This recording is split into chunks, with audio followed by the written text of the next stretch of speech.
السلام عليكم. الكثير يعاني من المشكلة هذه. كما تشاهدون هنا عندي في بنك الراجحي الرصيد 157، بس لما اجي اشتري ما يرفض الشراء، لانه هنا عندي كما تشاهدون هنا في فقط 7 ريال، وهنا الجهة الثانية في 150. طب ايش المشكلة اللي هنا؟ المشكلة اللي هنا انه عندي اثنين حسابات في نفس الراجحي، الذي هو واحد الادخار، واحد الحساب العادي الجاري. استطيع الشراء من الجاري الذي فيه 7 ريال، لكن الادخار فيه 150 ما استطيع الشراء منها. طب كيف حل هذه المشكلة؟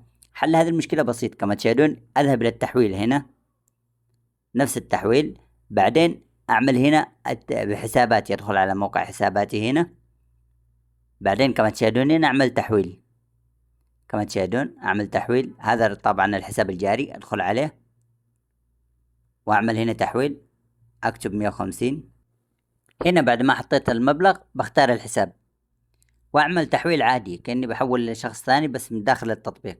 هنا كما تشاهدون الحساب حساب المليون اسمه، اللي هو حساب الادخار. بعد ما اخترت اعمل على طول التالي، ما يحتاج لا رسالة تحقق ولا شيء، لانه داخل الحساب على طول مباشرة. هنا من والى، من الحساب هذا للحساب هذا، اعمل التالي خلاص تأكيد. كما تشاهدون الان تم التحويل، خلاص الان المبلغ اصبح كله في الحساب الجاري، استطيع الشراء فيه باي وقت.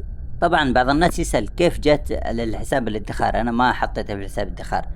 المشكلة هذه انه لما تكون تجيك حوالة، بعض الناس لما يرسل لك تحويل، لما يعمل ارسال الى حساب الادخار، ما يعمل ارسال الى الحساب العادي، يعمل ارسال الى حساب الادخار. بعد على طول تجيك عند حساب الادخار، ما تجي عند الحساب الجاري. بعدين تستطيع تحويله بنفس الطريقة واستخدامه في اي وقت.